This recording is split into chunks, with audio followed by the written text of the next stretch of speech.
No sé muy bien por qué estoy escribiendo esto aquí. Tal vez porque necesito soltarlo, o tal vez porque si lo dejo escrito alguien más que pase por algo parecido pueda entender que no está solo. Lo cierto es que hace un par de meses viví una de esas experiencias que te sacuden el alma y que, aunque al inicio parece que te destruyen, terminan por construirte de una forma que jamás imaginaste. Yo tenía 27 años y llevaba casi 3 saliendo con Mariana. Era mi novia, mi compañera, mi plan de futuro. O eso pensaba yo. Teníamos esa relación donde uno se imagina compartiendo un departamento, adoptando un perro, y hasta hablando de hijos con un poco de nerviosismo pero también con ilusión. La cosa es que una noche me invitó a una fiesta. No era una fiesta cualquiera, la organizaba Andrés, un tipo que ella conocía desde la universidad y que siempre había estado ahí, en las sombras, con esa chispa que a mí me incomodaba pero que nunca me atrevía a cuestionar demasiado. Ya saben, uno intenta confiar. Cuando llegamos, todo parecía normal. Música alta, risas, tragos circulando. Pero algo en Mariana cambió apenas cruzamos la puerta. Su sonrisa era distinta, más luminosa, como si de pronto estuviera en su hábitat natural y yo era solo un accesorio colgado de su brazo. La escena que jamás se borrará de mi memoria fue cuando Andrés se acercó, copa en mano, con ese aire confiado que algunos hombres tienen, y Mariana me presentó. Él es Sebastián, un amigo muy especial. Un amigo. 3 años juntos y me bajó al nivel de amigo. Sentí como el mundo se me partía en dos. Fue como un puñetazo en el estómago, pero por dentro. Y lo peor no fue la palabra, sino la mirada cómplice que ella le lanzó a Andrés justo después, como si yo estuviera sobrando en esa sala, como si todo este tiempo hubiera sido una antesala a ese momento. No hice un escándalo, no grité ni la confronté. Simplemente sonreí, tragué el veneno y, en cuanto pude, salí de ahí en silencio. Caminé varias cuadras esa noche sin rumbo, escuchando el eco de mis propios pasos y el de mis pensamientos que gritaban, ¿cómo llegué hasta aquí? ¿En qué momento me convertí en un invitado secundario en mi propia vida? Cuando volví a mi departamento, el vacío fue insoportable. La cama se sentía más fría que nunca, y me descubrí llorando en silencio, como no lo hacía desde adolescente. No era solo por Mariana, era por mí, por mi ingenuidad, por haber puesto tanto de mi identidad en alguien que, al final, no dudó en rebajarme frente a todos. Al día siguiente, sin siquiera pensarlo demasiado, hice las maletas. No quería quedarme en ese espacio que olía a recuerdos compartidos. Llamé a mi padre, Héctor, un hombre de pocas palabras pero de miradas que siempre dicen lo necesario. Le pedí si podía ir a la casa de campo de la familia, ese refugio que habíamos construido años atrás entre los dos. Él no preguntó nada. Solo dijo: «Aquí te espero, hijo». Esa frase fue suficiente. Manejé horas hasta llegar. Y cuando crucé la puerta de madera de esa vieja casa, sentí algo que no sentía desde hacía mucho: seguridad. Mi padre estaba ahí, sentado en el porche, con un mate en la mano. No dijo nada al verme con los ojos hinchados y la maleta a medio cerrar. Solo me dio un abrazo fuerte, de esos que no necesitan palabras. Y ahí comenzó todo. La herida estaba abierta, el orgullo hecho pedazos, pero también empezaba un camino que no sabía que necesitaba, el de reconstruirme, no como novio de Mariana, sino como Sebastián, un hombre que tenía que aprender a vivir y a quererse por sí mismo. Los primeros días en la casa de campo fueron raros. No sé si alguno de ustedes ha experimentado eso de estar en un lugar tan tranquilo que, de pronto, el silencio empieza a gritarte cosas que nunca quisiste escuchar.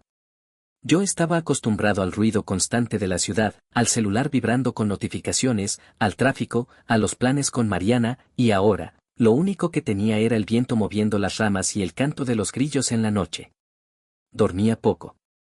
Me levantaba con esa sensación en el pecho de que me habían arrancado algo.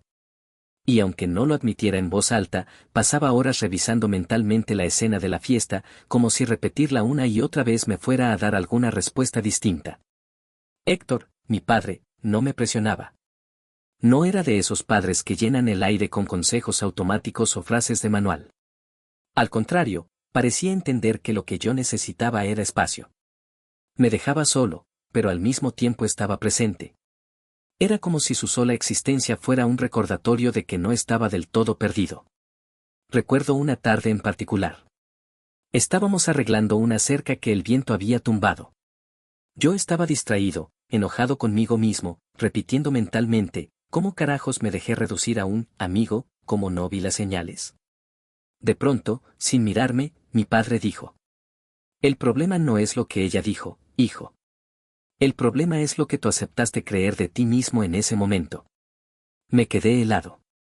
No esperaba esas palabras, y mucho menos así, tan al pasar, como quien comenta sobre el clima.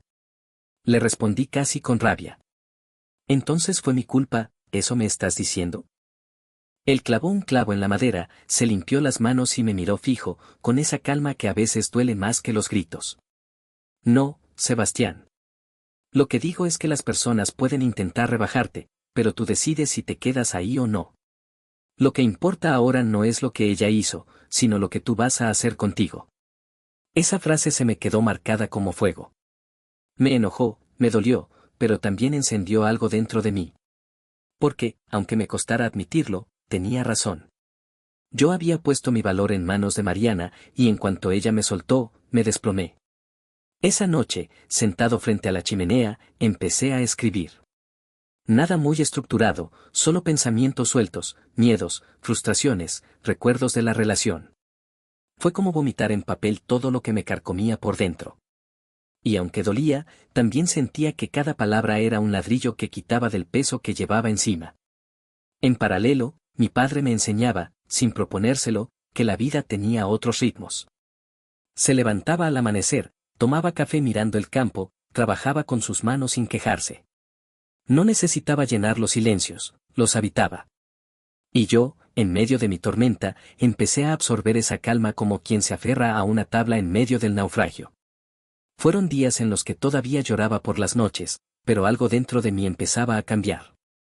Ya no era solo el hombre herido que había salido corriendo de una fiesta. Era alguien que, poco a poco, empezaba a mirar hacia adentro y a preguntarse, ¿qué clase de vida quiero construir ahora que me quitaron la que pensaba tener? Y ahí entendí que esas 2 semanas no serían un simple escape, sino el inicio de una reconstrucción.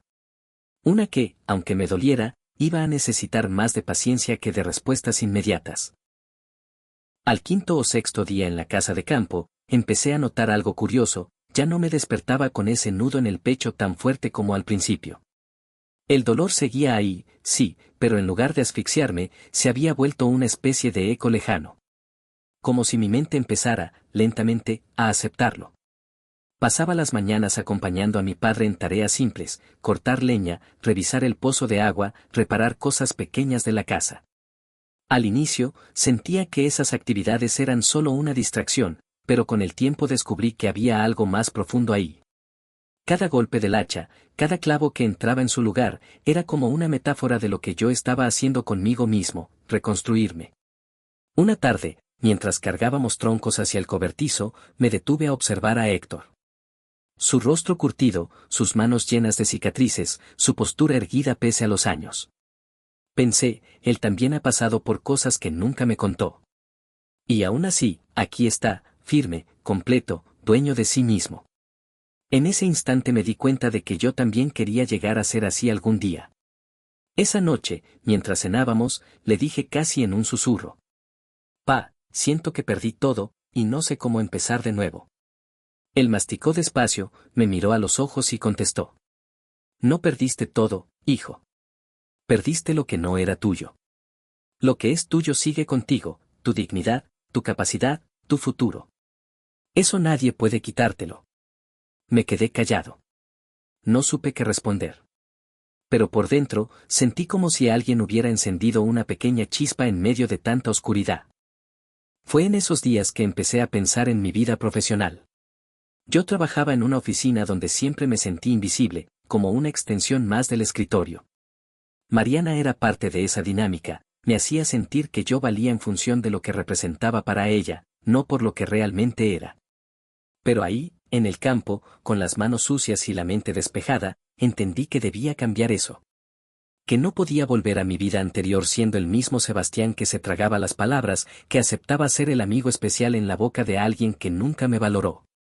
Así que abrí mi laptop y, por primera vez en semanas, me metí a revisar proyectos inconclusos que siempre había dejado en pausa por falta de confianza. Ideas que tenía guardadas, planes que nunca ejecuté. Comencé a escribir objetivos, aprender nuevas habilidades, moverme a otra área, buscar un trabajo donde me respetaran. No voy a mentir, había momentos en que me derrumbaba de nuevo.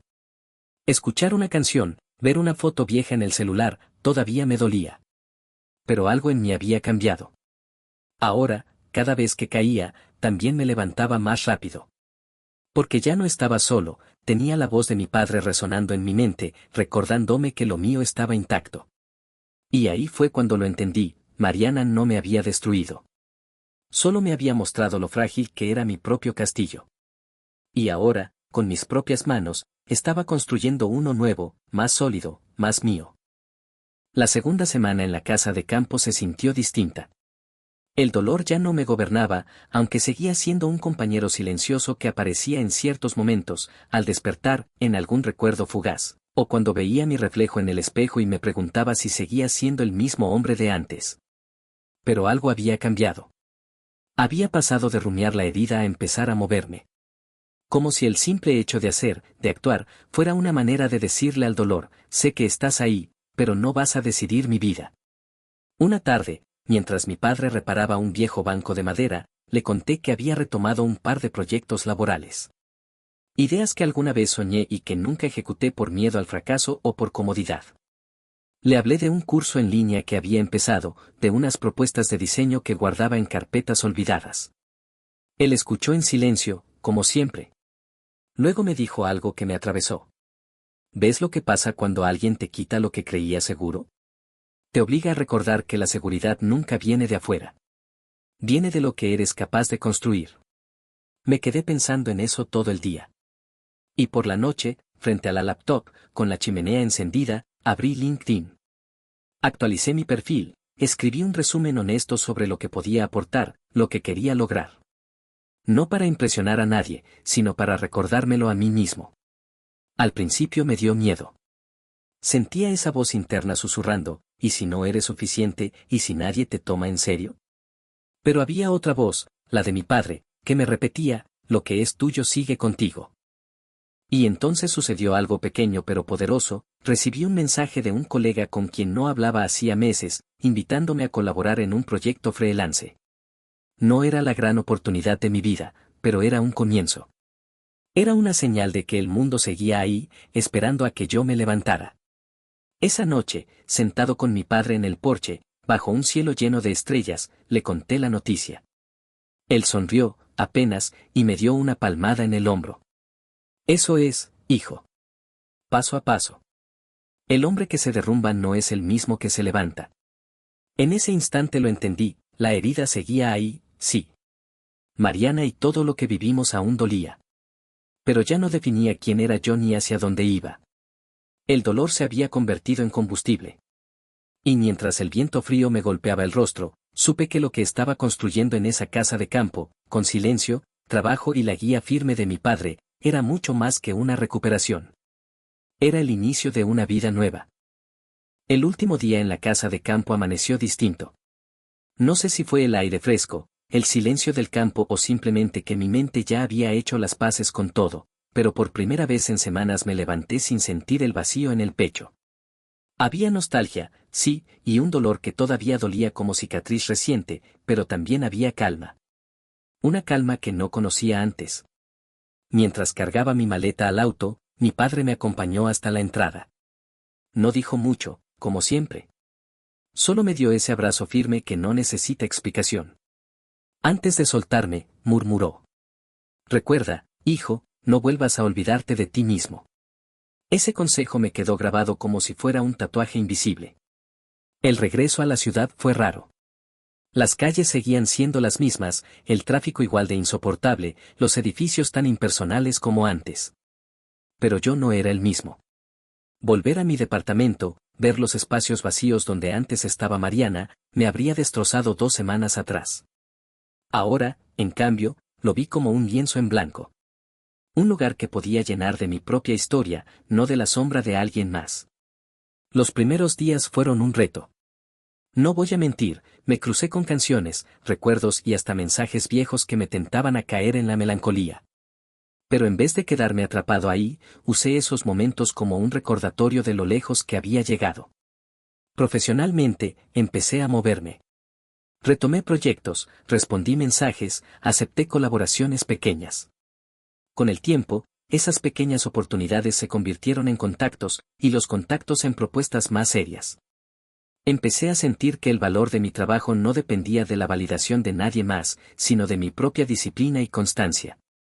Personalmente, fue aún más liberador. No busqué revancha, ni quise que Mariana supiera lo bien que me iba sin ella.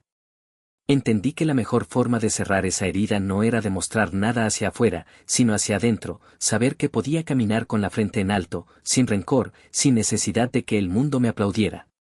Un día, semanas después, me crucé con ella en la calle. Fue un encuentro breve, incómodo, de esos que el destino coloca como prueba final. Ella me saludó con una sonrisa nerviosa, como si intentara leer en mi rostro cuánto me había destruido. Pero lo único que hice fue sonreír con serenidad y seguir mi camino. Sin odio, sin reproches, sin máscaras. Solo paz. Esa fue la verdadera victoria. Hoy, cuando miro hacia atrás, me doy cuenta de que aquella noche en la fiesta no fue el final de mi vida, como pensé. Fue el inicio de la versión más fuerte de mí. Una versión que aprendió que los silencios de mi padre eran lecciones, que el dolor puede transformarse en motor y que ningún amigo especial puede definir quién soy. No sé si alguien más lo leerá hasta el final, pero si lo haces y estás pasando por algo parecido, quiero que sepas algo, no importa cuánto te rompan, mientras decidas levantarte, siempre podrás reconstruirte. Y créeme, el hombre que se levanta nunca vuelve a ser el mismo que cayó. Es más fuerte. Es más suyo.